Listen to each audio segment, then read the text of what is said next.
What's poppin', Lime Gang? So, I don't usually get political in my videos, but, a subject has come up, and I want to talk about it. So the issue is, what is the best silverware? Now, quick disclaimer, or quick note, I guess, if I'm speaking a bit quietly, it's because I'm recording this around 2 a.m., and I don't want to wake anybody up. But anyway, I think that the greatest silverware is a spoon, or spoons. And, I mean, there are reasons. I think we all know the basics of what a spoon is. You know, a spoon can be used to pick things up, mostly liquids, that's what we use it for. And, I mean, yeah, soups and things, because no other silverware can really pick up liquids. You know, try picking up soup with a fork or a knife. It doesn't work. So already that's a huge benefit that spoons have. And spoons can pick up much more than just liquids. You know, small objects like, you know, beans or, you know, small pieces of meat or something. Cereal pieces. Those can all also be picked up by spoons, and in many cases better by spoons than by, say, forks.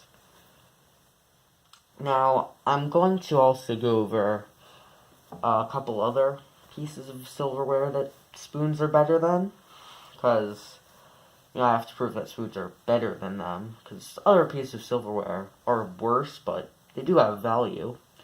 So I'll start with some of the weirder silverwares. So, screwdriver. This really pushes the boundary of what you consider silverware.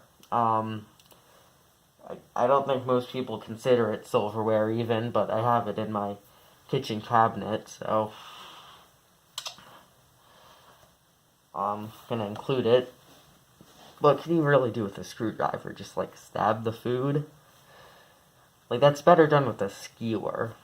Speaking of skewers, they're not great either, because, you know, you stab the food, but then when you eat it, it can, like, poke your mouth, and you don't want to stab the inside of your mouth. That's not fun. So I'm not really a big skewer fan either. Tongs. Tongs are okay for serving, but nobody just, like, uses a tong, just, like, puts it next to their plate and just picks something up and puts it in your mouth. Nobody does that. Because tongs aren't really that great for that. I mean, maybe they could be, theoretically, in an alternate universe where tongs are more commonplace, but I just don't think so. Now, sporks.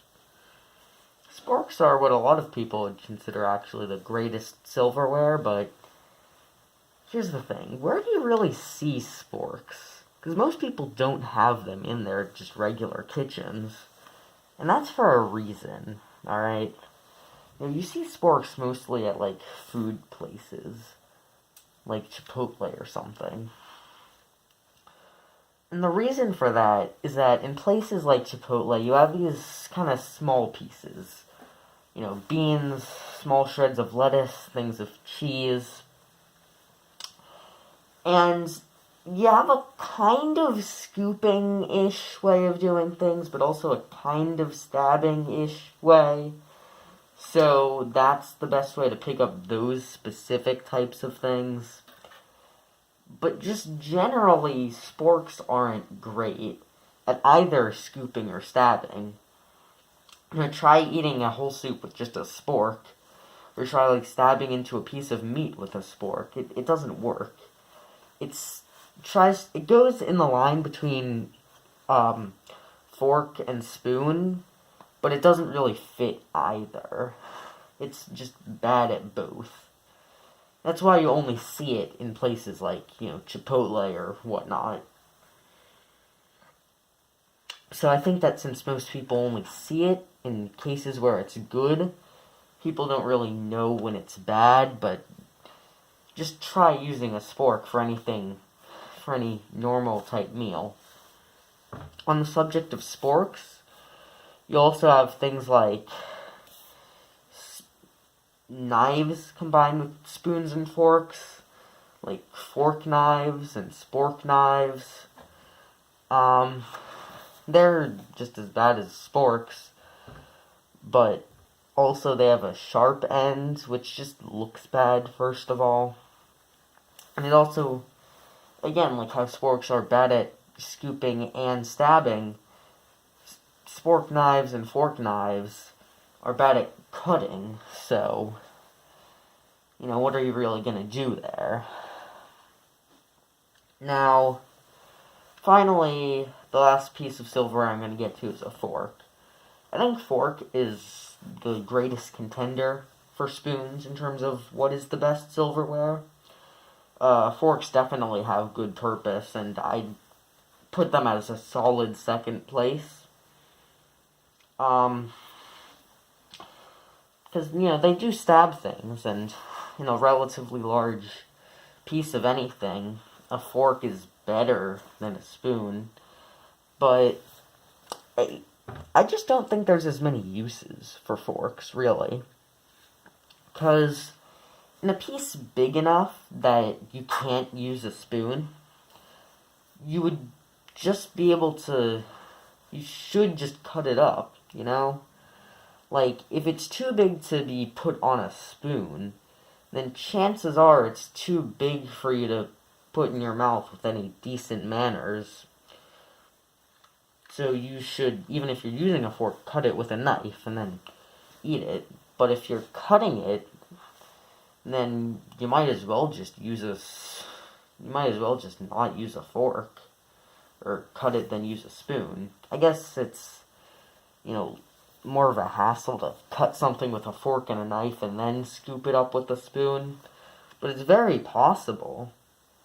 And even in those cases, you can't just use a fork by itself. You also need the knife.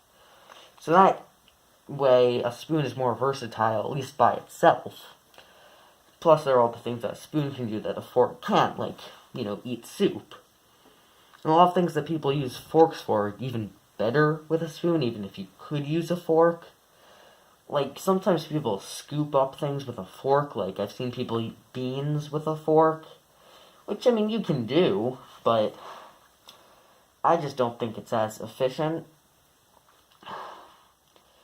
And, the proof for why spoons are better than forks is in which was invented first.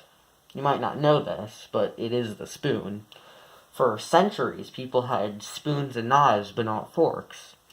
Because, again, any piece too big to be had with a spoon is also too big to really be had with a fork, so you might as well just cut it with a spoon and a knife, then scoop it up, eat it. And finally, knives. Knives aren't good by themselves. They can be paired with other silverware, forks and knives, use them together, but you don't just stab something with a knife or cut it, then stab it, and then just put it in your mouth. Because you'd stab yourself in the mouth. And besides, with knives, you can just see kind of how useless they are in that you need so many different kinds. One knife can't be used for both cutting meat and spreading butter. You need separate knives, butter knife and a meat knife. So, how many knives do you really need for your tasks? Too many. You don't need that many spoons. All you need is a regular spoon, a serving spoon, and maybe, a mixing spoon if you're trying to do something fancy. But other than that, that's it. Knives just, they're not good by themselves, and you need too many of them. So yeah, I think that's every piece of major silverware and a couple minor ones too. And so I think that spoons are just the best out of them. Now, if you disagree, please leave a respectful comment below. I'd be happy to debate this. But I'm ending the video here. So, peace out, Line Gang.